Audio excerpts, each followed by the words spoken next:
Assalamualaikum warahmatullahi wabarakatuh. Selamat berjumpa kembali Bapak Ibu sesama rekan pekerti batch 6 UNM Makassar. Kesempatan kali ini saya kembali ingin berbagi tentang cara pengisian laporan akhir dari pekerti kita ya. Nah, pertama-tama ini kita sudah masuk di halaman laporannya. Ini adalah sampul. Kali ini saya akan berbagi kurang lebih diskusi ya dengan Bapak Ibu tentang cara pengisian pada halaman tertentu yang menurut saya sangat susah. Ya, ini kita lihat scroll ke bawah. Ya, ini ada masalah sampulnya saya. Nah, di sini harus ada tanda tangan ya. Ini saya belum tanda tangan ya.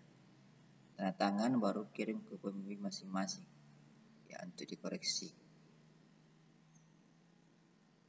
Oke, ini juga terisi sebelum isi halamannya karena belum tentu halamannya ya. Jadi ini ceritanya saya juga belum selesai, tapi hendak berbagi cara pengisian terkait dengan ini, pedoman penskoran ya, pedoman penskoran dan tugas penulisan soal.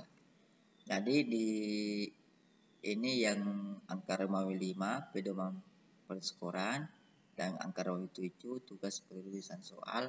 Ini banyak teman-teman yang kesulitan membuatnya. Nah, pada kesempatan kali ini saya akan berbagi cara untuk membuat atau mengisi tabel tersebut. Mari kita scroll ke bawah. Ya, scroll ke bawah sampai pedoman penskoran. Terus ya, lancar aja. Ini kata pengantar kita tinggalkan karena gampang ini kata pengantarnya ya, gampang tidak usah ditiru. Ini juga analisis instruksional ya, bagi saya gampang ini ya. Ini contohnya, ini contoh analisis instruksional, silakan dilihat ya untuk jadi referensi aja ya. Jangan diciplak total, dan saya kira tidak akan bisa karena kita masing-masing berbeda ya, CPMP. Nah, kita beda jurusan ya, beda fakultas. Walaupun sama fakultas, saya yakin tidak mungkin seperti ini bunyi kata-katanya atau kalimat. Tapi inilah susunannya, kurang lebih seperti itu. Kemudian kita terus scroll. Nah, ini RPS tidak perlu saya terangkan karena kita tinggal copy paste aja dari tugas-tugas sebelumnya ya. Namun RPS ini sebentar akan diperguna ya dalam membuat ini penskoran. Kita scroll ke bawah terus. Nah, ini sub gampang juga, tidak usah diterangkan ya. Terus lagi ini sub kedua, oke, gampang ini ya. Kemudian terus format kisi tes uraian, bagi saya ini juga gampang ya. Ya, tapi ini kalau ada yang kurang paham, ini saya terangkan dulu ya. Ini coba perhatikan di CPMK dan sub CPMK ya. Ya, kita tulis ini di kolom CPMK dan sub CPMK, kita masukkan aja CPMK kita yang sesuai dengan RPS di atas tadi ya. Kemudian kita membuat soal yang kognitif level 2 itu berapa soal, kita taruh sini. Kalau kita membuat kognitif level 2 soalnya ada 2 yang tingkat ini ya, ada 2 yang terbatas ini ya. Ini T ini uraian terbatas, ini B bebas, uraian bebas ya. Jadi T ada uraian terbatas, B ada uraian bebas. Ya, kita tulis ini berapa soal yang kita buat ya. Langsung ini persennya, ini persennya jumlah soalnya tentu ya. Kalau kita membuat soal 10 ya, maka 6 itu adalah 60% gitu ya. Secara gampang ini dipresentasikan. Nah, kita lanjut. Ini dia pedoman penskoran. Lewat yang pencetnya. Pedoman penskoran. Ini pedoman perskoran, di sini banyak teman-teman, Bapak Ibu yang agak kesulitan, bukannya tidak tahu ya, cuma agak kesulitan dan butuh referensi untuk menuangkan jawaban ke dalam kertas ini. Di sini kita diperintahkan untuk membuat satu soal saja, contoh ya, satu soal saja. Ingat Bapak Ibu, satu soal itu kan bisa terdiri dari beberapa CPMK, beberapa sub CPMK ya, sub CPMK. Di sini ya, saya mengambil contoh soal nomor 5. Jadi soal ini kita ambil dari tugas yang ke-6 itu, yang membuat soal itu. Ini tugas ini soal nomor 5 pada tugas saya itu yang membuat soal. Jadi kita copy paste aja ke sini ya.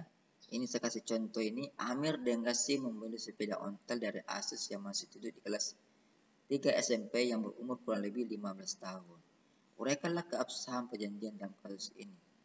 Urai mulai putih. Ini soal saya. Nah, soal ini ya, ini dalam tabel ada nomor, ada aspek atau konsep yang dinilai, ada pula bobot atau skor. Mari saya jelaskan ya.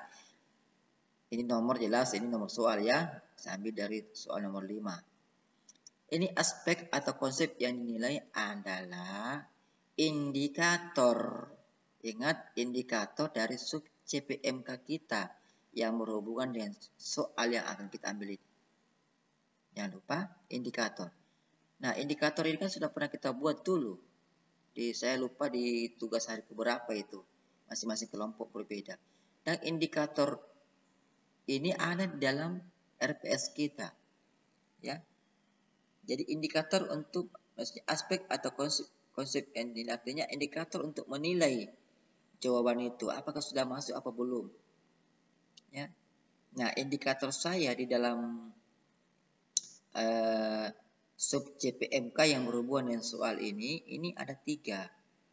Mahir dalam membedakan cakap bertindak dan wewenang bertindak dalam suatu perjanjian.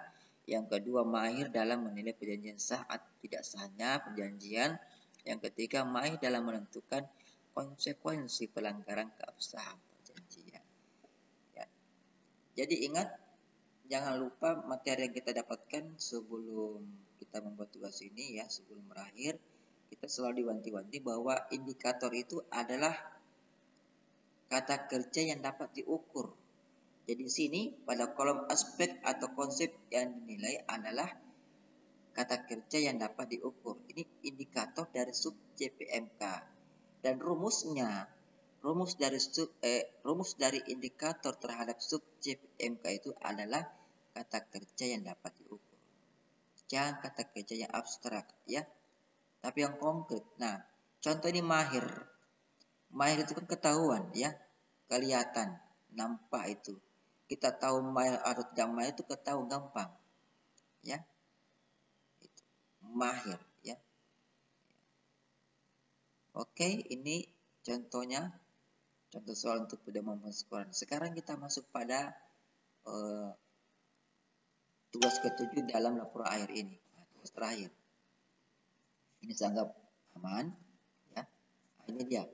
Tugas penulisan soal. Ini juga agak susah ini lewat. Tugas penulisan soal lewat lagi. Nah, ini dia. Pelan-pelan. Pelan-pelan. Lewat lagi. Pelan-pelan aja, pelan-pelan. Nah, ini Bapak Ibu, tugas penulisan soal ya. Ini ada pada halaman terakhir dalam laporan akhir kita ya. Nah, di sini ada beberapa kolom. Ada kolom sub CPMK, ada bahan kajian atau pokok bahasan, ada sub pokok bahasan, ada tipe atau ragam tes, ada ranah. Ini ranah kognitif ya. Ada tingkat hierarki belajar. Oke, saya terangkan satu persatu ya. Harap didengarkan. Pada kolom sub CPMK, ini kita masukkan ya, sub CPMK yang ada pada RPS kita yang di atas tadi. Yang kita buatkan soalnya. Ini soal saya. Ini kebetulan ini ada sub CPMK saya, ini ada pada pertemuan pertama ini soalnya ini. Ya, soalnya. Contoh satu soal aja ya. Ya. kita buatkan soalnya yang sesuai dengan sub CPMK-nya. Kemudian kita tulis ini pokok bahasan kita. Di pertemuan pertama, pokok bahasan saya adalah ruang lingkup hukum perdata. Kemudian pokok bahasan punya sub kan? Sub saya ini pengertian hukum perdata. Jadi ada sejarah hukum perdata, ada pengertian hukum perdata. Kebetulan maunya saya yang saya buatkan soal itu adalah soal yang berhubungan dengan pengertian hukum perdata. Ya. Ini tesnya adalah uraian terbatas. Mengapa terbatas? Karena saya menggunakan ini. Dari soalnya saja ini. Jelaskan pengertian hukum perdata menurut Abdul Qadir Muhammad dan uraikan unsur-unsurnya. Ini terbatas karena penjelasannya tidak boleh keluar dari apa yang telah diutarakan oleh Abdul Qadir Muhammad. Ya. Nah, ranahnya dia ada di ranah kognitif level 2. Karena kata menjelaskan itu ada di level 2 ya. Dia dibawanya memahami. Jadi kognitif level 2 itu adalah memahami kata kerjanya. Nah, di bawahnya ada kata menjelaskan ya. Oke. Nah, tingkat hierarki belajar jadi maksudnya tingkatnya susah. Kan ada 3 tingkatan. Ada tingkatan mudah, sedang dan sukar. Ya. Di sini ini adalah tingkatan yang sedang. Ya. Jadi yang bisa menjawab ini adalah mahasiswa yang IQ-nya tidak terlalu tinggi. Tidak juga rendah tapi sedang-sedang. Ya. Saya malas membuat soal yang mudah sekali, ya. Malas aja. Nah, kemudian yang kedua, tes uraian bebas ini yang kolom kedua ya. Lagi-lagi kita membuat soal yang berhubungan dengan sub CPMK. Jadi kita memilih sub CPMK mana yang kita membuatkan soalnya. Ya. Apakah itu sub CPMK jadi pertemuan tinggi atau pertemuan tengah-tengah atau pertemuan awal. Ingat, perlu dipahami bahwa makin tinggi pertemuan kita, makin tinggi kognitifnya. Makin tinggi ranah kognitifnya. Di sini ini saya menggunakan pertemuan yang ke-12. Jadi kognitif yang saya gunakan adalah kognitif level 4. Ya. Kognitif level 4. Yang ini adalah sub CPMK-nya. Kognitif level 4 itu adalah mengaplikasi. Ya, mengaplikasi. Nah, makanya tugasnya ini soalnya adalah soal kasus. Ya, karena dengan kasus kita bisa menilai apakah mahasiswa kita sudah mampu mengaplikasikan teori-teori yang kita berikan. Nah, ini tingkat hierarki belajarnya masih sukar. Ya. Artinya apa? Yang bisa menjawab ini hanya betul-betul mahasiswa yang belajar sungguh-sungguh dan memiliki IQ yang memadai. Ya, itu. Kita sekolah ke bawah. Kita sekolah ke bawah ya. Ini karena saya belum jadi nih. Bisa bikin kopi. Nah, sekarang kita disuruh membuat ini. Kita disuruh membuat soal tentang benar salah. Ya. Lagi-lagi Bapak Ibu, di sini kita tulis dulu sub CPMK-nya. Ini saya belum buat sub CPMK-nya. Saya buat dulu ya. Ini soal. Ini soalnya adalah coretlah ini petunjuk ya. Jadi benar salah itu kita kasih petunjuk dulu. Ya, beda sama di atas ini yang soalnya adalah uraian terbatas dan uraian bebas. Kita tidak perlu buat petunjuk soal ya. Tapi kalau kita disuruh membuat tipe ragam tes dalam bentuk benar salah, tentu kita bikin petunjuk. Ini petunjuknya. Coretlah jawaban B strip S, benar itu B benar, S adalah salah, untuk menentukan jawaban Anda di bawah ini. Jadi ini perintah. Mana yang paling benar jawabannya? Apakah B atau S? Amir dan Gasing membeli sepeda dari Aziz yang masih duduk di kelas SMP yang berumur 15 tahun. Perjanjian jual beli di atas tidak sah menurut hukum. Ini pernyataan. Ini cara membuat soal benar salah ya. Kita membuat pernyataan. Ya. Kemudian kita kasih jawaban. Benar, strip salah. Kalau mahasiswa menganggap pernyataan ini benar, maka dia akan mencoret ya salah, kata salah, ya. Dia akan mencari kata salah. Kalau menurutnya pernyataan ini adalah salah, maka dia akan mencari kata benar sehingga dia menjawab salah. Oke? Nah, ini saya belum buat CPMK, tunggu saya buat CPMK dulu ya. Ini CPMK-nya ini ya, lagi-lagi Bapak Ibu supaya kita jangan repot-repot ya. Jangan repot-repot membuat sub CPMK. Kita bikin saja tuh satu CPMK untuk semua tugas soal ini ya. Nah, saya copy paste dulu karena ini sub CPMK-nya sama di atas tadi. Sama saya. Kita copy paste aja. Bapak Ibu jangan mempersusah diri ya. Cari yang mudahnya saja. Asalkan jangan nyontek ya. Saya kirim ini bukan untuk contoh ya Bapak Ibu, tapi sebagai referensi pembanding hanya untuk memompa otak Bapak Ibu berpikir ya. Dan saya kira tidak mungkin juga bisa dicontoh seperti apa adanya. Pasti Bapak Ibu akan melakukan variasi. Karena kalau persis saya pasti ketahuan juga itu nyontek Bu ya. Apalagi kita beda fakultas lah. Nah, kemudian menjodohkan. Oh, ini saya belum tulis ini ya. Ini saya belum tulis kolomnya ini. Yang soal benar salah ini. Scroll ke atas. Kolom bahan kajiannya. Ini kan bahan kajiannya. Salah. Lagi itu. Nah. Ini kita terus pokok bahasan saya ini adalah hukum perikatan, Bu. Ya. Hukum perikatan, mari. Jadi saya membuat soal benar salah itu ya. Pokok bahasa yang sama dengan di atas, ya. Pokok bahasanya sama di atas ini hukum perikatan. Nah, dalam hukum perdata itu ada memang pokok bahasa namanya hukum perikatan. Kemudian sub pokok bahasanya adalah ya subnya. Ini subnya adalah keabsahan perjanjian. Ini bagus ya Ibu, Bapak Ibu, karena kita bisa membuat satu sub pokok bahasan, satu pokok bahasan dan satu CPMK menjadi beberapa tipe soal ya. Ini tipe benar salah. Sekarang kita turun ya. Tipe menjodohkan. Nah, ini sama juga. Ini sama di atas juga ini. Saya copy paste aja. Sub CPMK yang kita masukkan relevan ya. Sub CPMK-nya Bapak Ibu salah. Apa copy paste ini? Copy paste aja. Copy paste ini punya saya sendiri ya. Jadi enggak apa-apa di copy paste Bapak Ibu. Jangan Bapak Ibu copy Ibu jangan copy paste punya saya ini nanti. Salah jawabannya Bu. Kalau kita copy paste yakin salah.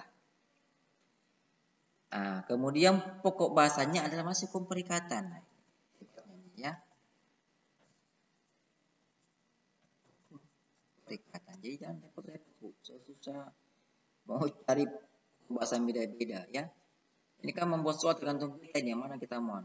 Anggaplah ini soalnya soal final soal mid ya. Kemudian sub pokok bahasanya masih keabsahan perjanjian. Ya. Ini cuma contoh ya. Kalau sudah tidak begini, tidak mungkinlah buat 10 soal untuk hanya satu sub bahasa, tidak mungkin lah ya. Ini contoh saja supaya kita mudah mengerjakannya. Nah ini contoh soal menjodohkan. Coretlah kata atau kalimat yang sesuai dengan jawaban dalam soal ini. Perjanjian sah jika A.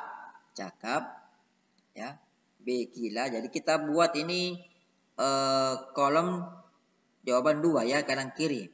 A, B, C terserah, A, B, C, D atau 1, 2, 3 terserah. Ini ya kita jodohkan. Apakah yang manakah ini? Apakah A cocok jawabannya dengan B atau A cocok jawabannya dengan C? Kalau cocok ya, yang cocok itu kita tidak coret, yang tidak cocok kita coret ya, begitu.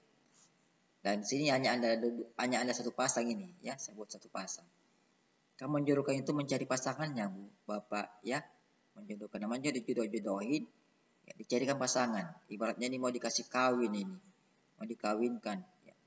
Jadi kalau masih ada jomblo dalam huruf pekerti ini ya segeralah kawin daripada dijodohkan, kawin aja ya. Nah, pilihan ganda biasa. Pilihan ganda biasa Bapak Ibu ya. Pilihan ganda biasa. Ini kita buat lagi soalnya nih. Saya kasih lagi trik supaya jangan repot-repot membuat soal dan mencari sub CPMK sudah. Kita buat saya soal dari sub CPMK di atas. Sub CPMK di atas. Saya kupas aja sub CPMK-nya. Sini ya. Bahasa di bawah. Kemudian pokok bahasanya masih hukum perikatan. Jangan cari susah Bu. Ya, Bapak. Ibu dan Bapak jangan cari susah. Cari yang mudahnya. Nah, kita ini dikejar oleh waktu. Kemudian sub pokok bahasanya masih sama di atas. Keabsahan. Perjanjian. Ini pilihan ganda biasa Bu. Dia biasa. Ya tidak biasa aja. Nah, sekarang kita bikin nih soalnya. Kalau pilihan ganda itu tidak usah pakai petunjuk ya. Atau boleh juga ya. Kita kasih petunjuk ini. Silanglah kita suruh silang ya. Silanglah jawaban yang benar. Di bawah ini. Nah, ini perintah tanda seru ya, bukan titik dua. Nah, soalnya begini. Nah, kita buat soalnya. Kita berhubungan dengan sub CPMK ya. Ya. Soalnya begini ya, gampang ini buat soalnya nih.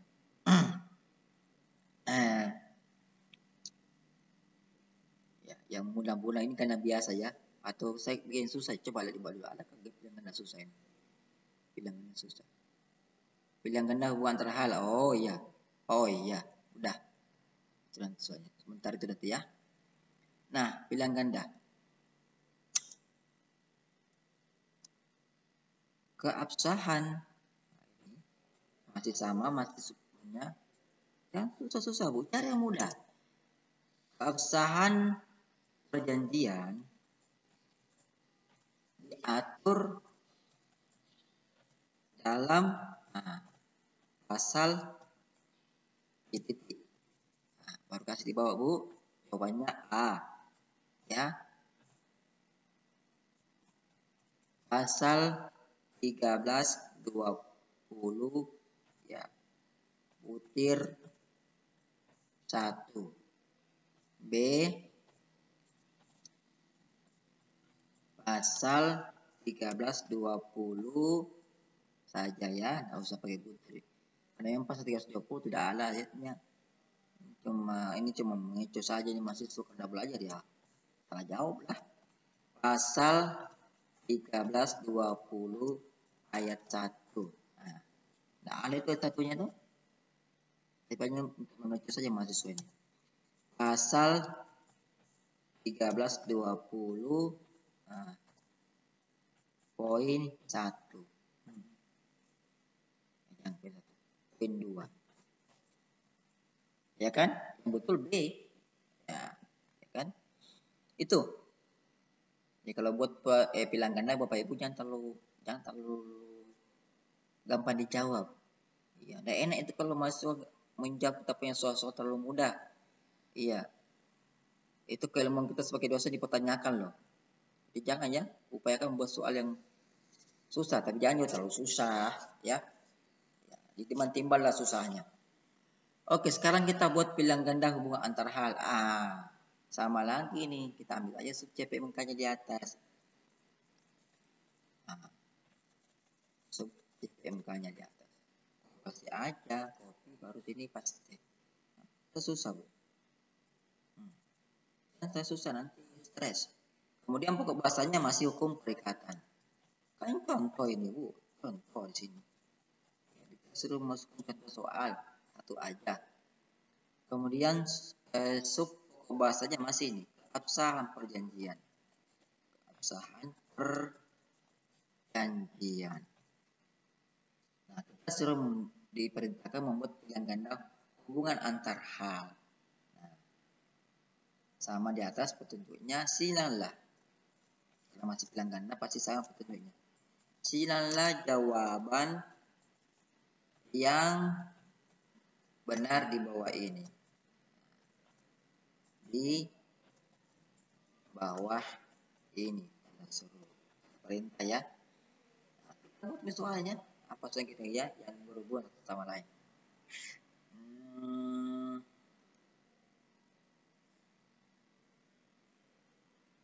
Ini agak bingung saya nih ya.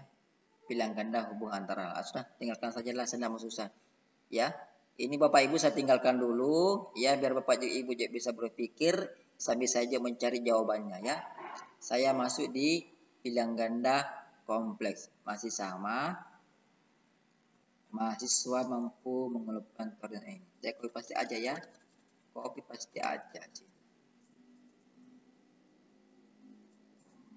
Oke, kemudian pokok bahasanya masih hukum perikatan. Masih hukum perikatan. Jangan susah-susah, Bu. Iya, kerjakan yang mudah-mudah aja. Asalkan Ibu tahu jawabannya ya. Kalau nggak tahu jawabannya, nggak tahu cara kerjanya. Kalau tahu cara kerjanya, jangan cari yang susah, Bu. Cari yang mudah. Ini pilihan ganda kompleks. Oke. Ini ada kolom kosong ini. Ya. Oh, tunggu, apa ini kolom kosong? Apa ini?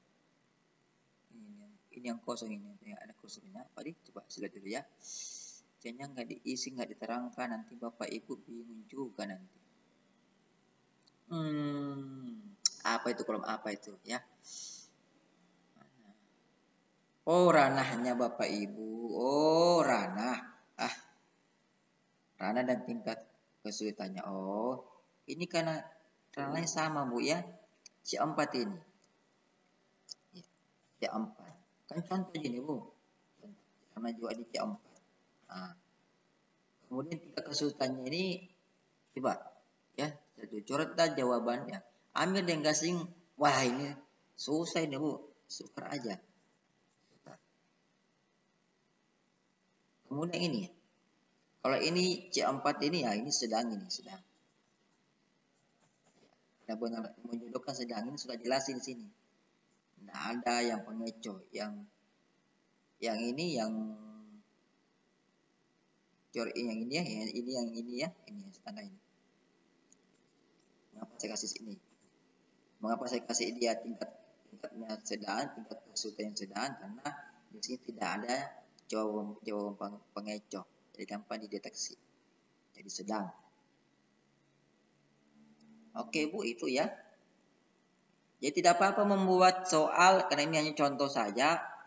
Membuat soal yang kognitifnya sama. Atau membuat soal dari sub CPMK yang sama. Kan begitu perintahnya. Buat contoh aja satu soal ya. Jangan mempersulit diri Bu. Permudahlah diri ya. Biar kita awet muda juga ini. Kalau terlalu sering kerja yang sulit-sulit, nanti kita cepat tua. Ya, kalau dahi itu berpikir itu secara otomatis dahi akan berkerut. Kalau sering berkerut kita akan jadi tua Bapak Ibu. Ini ya, ini pilihan ganda. Silalah jawaban yang benar di bawah. Kasih lagi nih kognitifnya. Ini C4 semua ini. C4.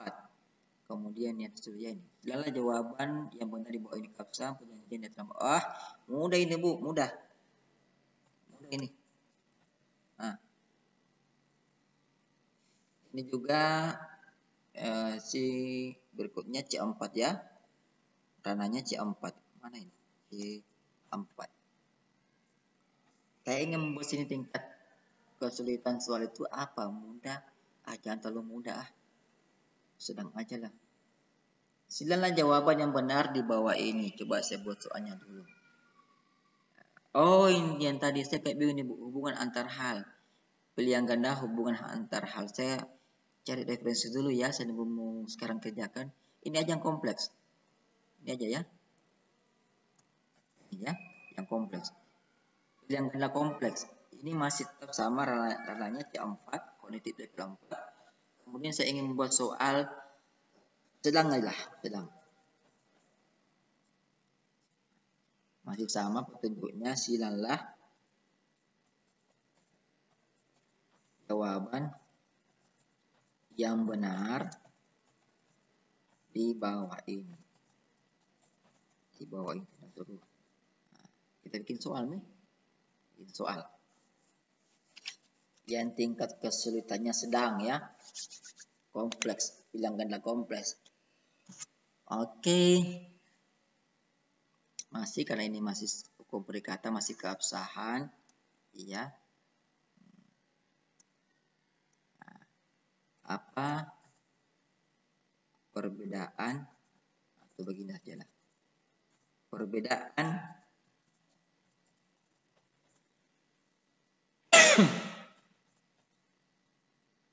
orang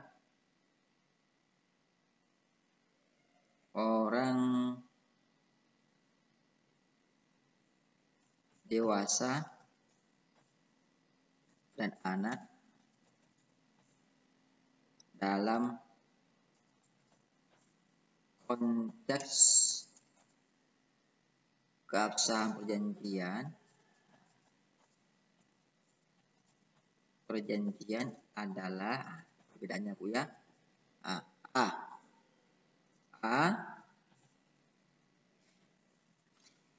Perbedaannya adalah orang dewasa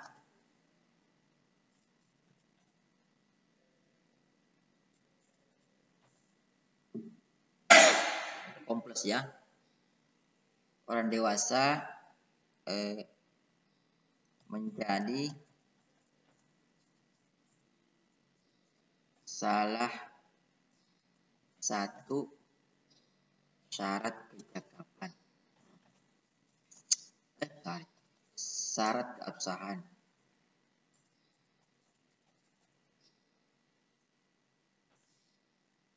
Syarat keabsahan apabila dia dinyatakan cakap. Oke. Dinyatakan cakap. Kompleks sekali ini. Sedangkan anak bukan salah satu syarat keabsahan perjanjian. Oke. Ini kalau orang di bidangnya ini pasti bingung juga ini. Kalau masuk hukum ini. B. Orang dewasa kan perbedaan. Orang dewasa ya menjadi syarat kecakapan bertindak. Jadi kecakapan bertindak. Sedangkan anak sudah pasti tidak cakap bertindak ya. C. Orang dewasa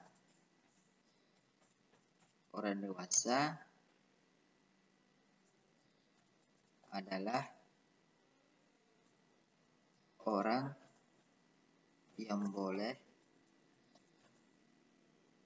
melakukan